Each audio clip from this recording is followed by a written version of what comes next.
Em meio à poeira e ao calor do Sahel, no coração do continente africano, um nome ecoou como sinônimo de medo, tortura e silêncio. Um homem que governou o Chad com punho de ferro, transformando o próprio país em uma prisão. Seu nome era Hissène Habré. Conhecido como o Pinochet da África, ele deixou um legado de morte, dor e uma das maiores lutas por justiça do continente. Hissène Habré nasceu em 1942, numa pequena vila no norte do Chad. Filho de pastores da etnia Toubou, cresceu em meio à pobreza e à dureza do deserto, mas desde cedo mostrava ambição. Um homem de poucas palavras, olhar frio e mente estratégica.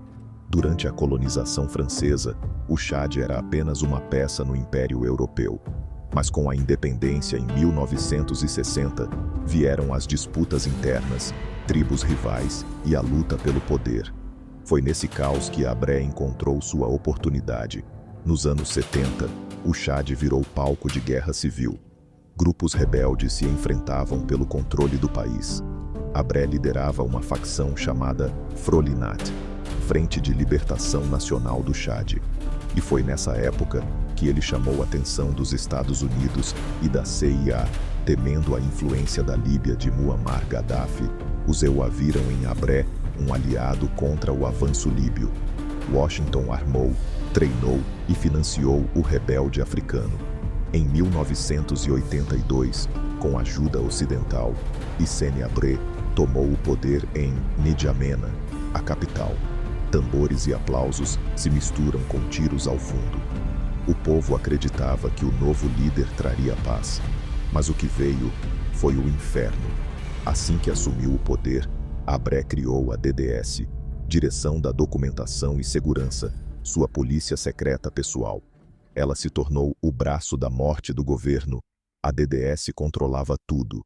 Espiava cidadãos, prendia opositores e torturava qualquer um suspeito de traição. Homens, mulheres, crianças, ninguém estava seguro. Estima-se que mais de 40 mil pessoas foram mortas e dezenas de milhares desapareceram. Algumas foram torturadas até a morte em prisões subterrâneas, conhecidas como as Cavernas de N'Djamena. Outras morreram de fome, queimadas vivas ou deixadas sob o sol do deserto amarradas. Imagens de desertos, vozes sussurrando, Habré, Habré. O medo era lei. Os rostos desapareciam e os nomes eram apagados. Mas a dor ficou na alma do povo. Enquanto isso, Habré vivia como um rei. Carros de luxo, uniformes dourados e poder absoluto. Ele dizia ser o guardião da nação, mas guardava apenas o próprio trono. Em 1990, depois de 8 anos de terror, um novo rebelde surgiu. Idriss Déby, antigo aliado de Habré. Com apoio da Líbia, Déby marchou sobre N'Djamena. Habré fugiu para o Senegal, levando milhões de dólares roubados do Estado.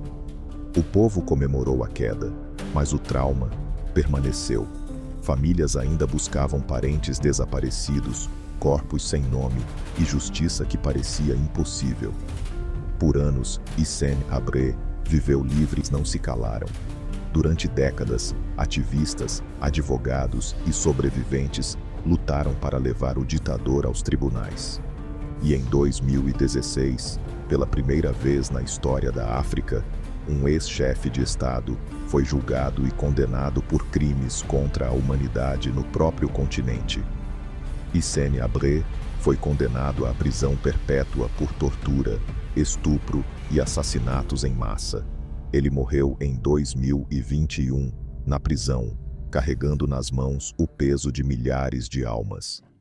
O caso de Hissène Habré não é apenas sobre o horror de um homem, mas sobre a coragem de um povo que decidiu enfrentar seu passado. Hoje, o Chad ainda luta contra as cicatrizes da ditadura, mas o julgamento de Habré abriu um caminho.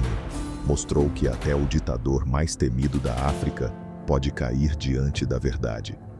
Porque o poder passa, mas a justiça, quando chega, fala a língua eterna dos que não têm voz. Hissène Habré 1942 a 2021, condenado por crimes contra a humanidade. Que sua história nunca mais se repita.